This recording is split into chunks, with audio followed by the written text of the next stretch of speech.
Assalamualaikum warahmatullahi wabarakatuh. Berjumpa kembali di Z2H Insight Channel.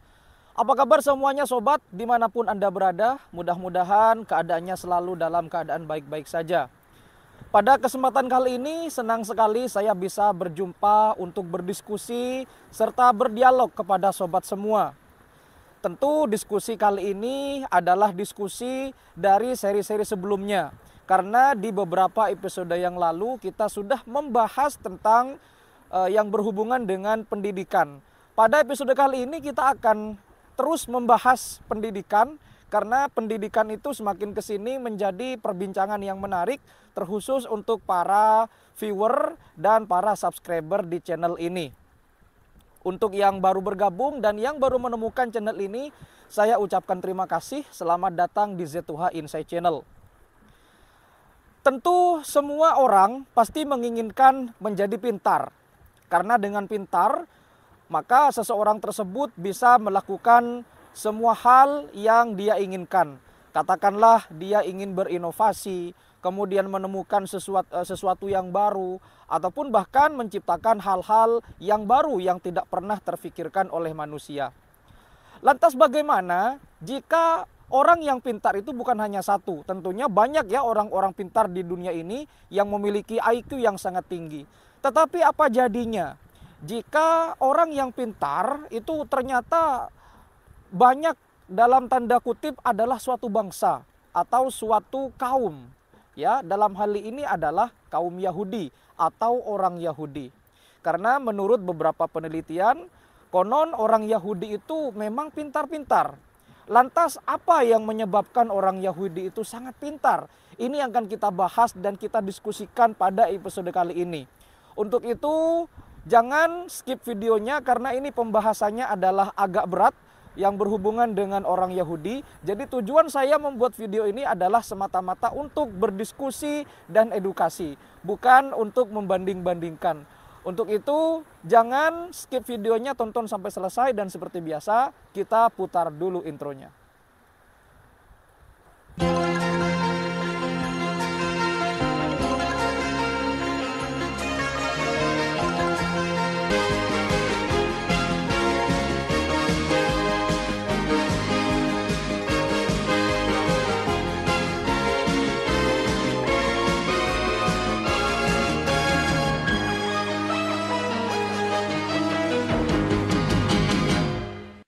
Menjadi orang yang pintar tentunya merupakan sebuah cita-cita dan hal yang diidam-idamkan oleh setiap orang. Tanpa terkecuali apapun agama mereka dan apapun golongan atau ras mereka. Menjadi pintar merupakan sebuah prestasi dan kebanggaan tersendiri.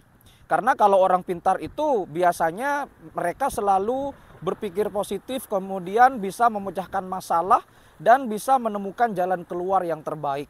Tentu untuk menjadi pintar memerlukan sebuah proses yang sangat panjang.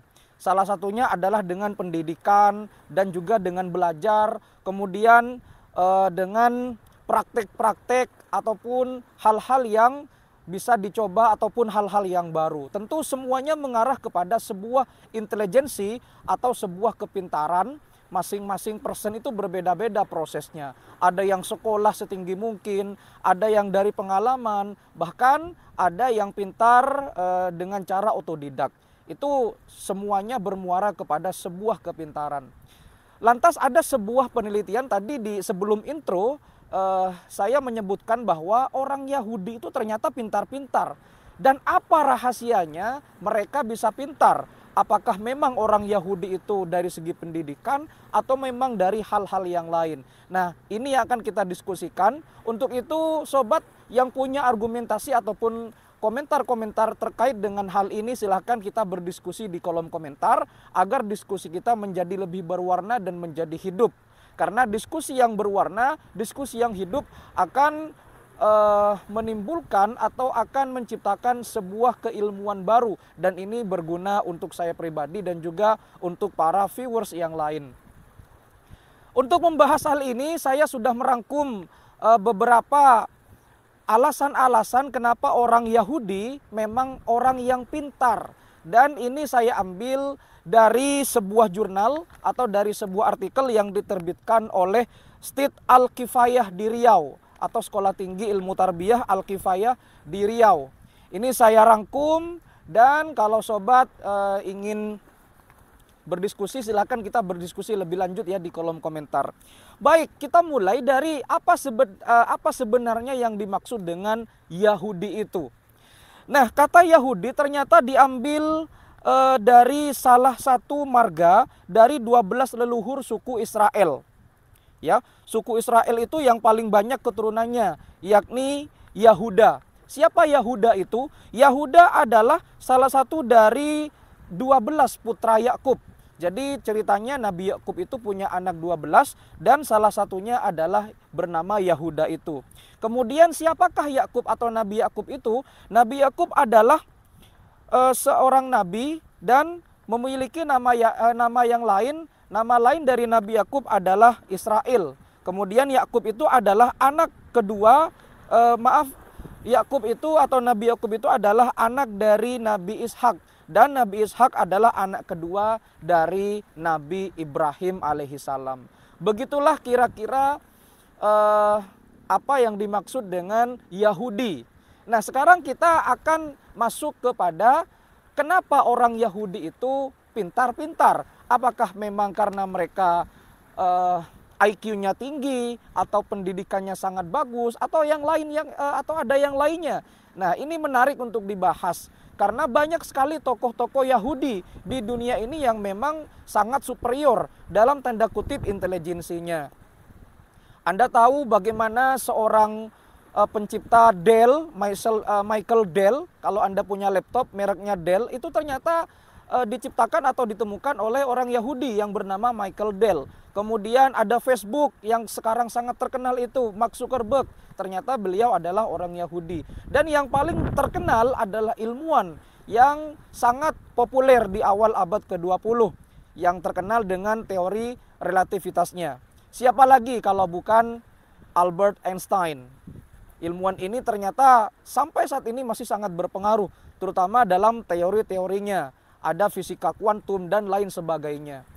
Nah, seperti itulah beberapa tokoh-tokoh atau gambaran tokoh-tokoh Yahudi yang pernah atau yang masih ada dan eksis sampai sekarang, yang mana memang mereka rata-rata memiliki intelijensi di atas rata-rata. Apa alasan dibalik semua itu?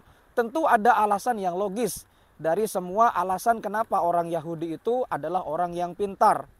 Ya, sekali lagi saya buat video ini bukan untuk membandingkan, tetapi saya membuat video ini adalah murni untuk diskusi kemudian edukasi kepada Anda semua. Nah, apa yang mereka lakukan? Yang pertama adalah persiapan melahirkan. Apa yang dimaksud dengan persiapan melahirkan versi orang Yahudi? Ternyata ketika wanita Yahudi itu sedang hamil atau mengandung, maka wanita itu akan sering bermain piano.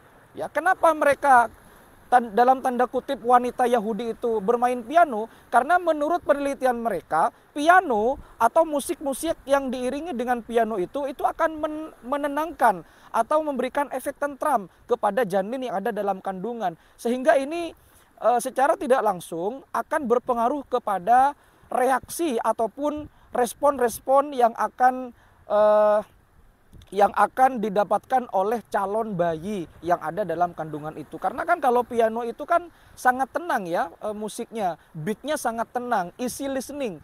Kemudian yang selain itu, ketika orang-orang wanita Yahudi sedang hamil, maka suami dan istri itu akan membeli buku matematika. Apa tujuannya? Mereka membeli buku matematika, kemudian mereka akan menyelesaikan rumus-rumus matematika atau soal-soal matematika secara bersama. Kenapa? Ini bertujuan agar janin yang ada dalam kandungan itu terbiasa untuk berpikir kritis, terbiasa untuk berpikir logis, dan terbiasa untuk menyelesaikan masalah-masalah, terutama dalam hal ilmu eksak atau matematika. Sehingga orang tuanya senantiasa berkolaborasi bagaimana menciptakan sebuah persamaan atau menyelesaikan sebuah soal matematis. Itu dari segi pertama, yaitu persiapan melahirkan. Kemudian yang nomor dua adalah cara makan. Apa yang dimaksud cara makan ala orang Yahudi? Jadi sejak awal wanita di Yahudi itu hamil atau mengandung, Maka yang mereka konsumsi atau yang mereka makan bukan sembarangan, tetapi adalah hal-hal yang istimewa. Apa yang mereka konsumsi? Yang pertama adalah kacang almond. Tentunya kacang almond itu sangat bagus sekali untuk kesehatan ya. Kacang almond itu adalah salah satu kacang-kacangan yang terbaik di dunia. Bayangkan saja kalau setiap hari misalkan 9 bulan mengandung makan kacang almond, bisa dibayangkan bagaimana kesehatannya si ibu, apalagi si bayi yang akan lahir nanti. Kemudian makanan yang kedua adalah kurma. Ya, kurma itu tentunya selain mengandung banyak prebiotik dan lain sebagainya, kurma itu juga sangat bagus. Kurma itu kan kandungan gulanya ada, pokoknya segala macam kandungan yang sehat-sehat hampir ada dalam buah kurma. Itu yang dikonsumsi oleh wanita-wanita Yahudi, terutama ketika mereka sedang hamil atau mengandung. Lalu kemudian banyak makan buah sebelum makanan inti atau main course ya. Ada istilahnya kan, ada appetizer, ada main course, ada dessert. Jadi makanan-makanan yang dikonsumsi itu banyak yang buah. Ya, banyak yang buah. Jadi kan kalau kebanyakan orang-orang kan, kalau orang timur ya, orang Asia, apalagi Asia Tenggara, itu kan biasanya suka makan nasi ya. Sedangkan makan nasi itu kan kandungan karbohidratnya banyak. Jadi kalau kita makan nasi itu kan seolah-olah ketika kita kenyang itu ngantuk. Jadi kalau makanan yang rendah karbohidrat seperti buah-buahan, walaupun kita banyak makan itu nggak ngantuk karena memang karbohidratnya sangat rendah. Itu yang dikonsumsi oleh wanita-wanita Yahudi ketika mereka hamil ataupun mengandung. Yang berikutnya adalah anti merokok ya. Jadi kalau Anda berkunjung ke negara-negara Yahudi, khususnya negara Israel, karena memang di sana populasi umat Yahudi itu sangat banyak. Saya pun juga belum ke sana. Jadi ini adalah sebuah artikel atau jurnal yang terbit di salah satu sekolah tinggi ilmu tarbiyah di Riau ya, namanya Al-Kifayah. Jadi di sana itu di negara-negara Yahudi itu memang di sana jarang dijumpai orang-orang yang merokok, apalagi merokok di tempat umum. Karena menurut mereka rokok itu kan mengandung nikotin. Sedangkan nikotin itu lama-kelamaan itu akan merusak otak, akan merusak sel otak.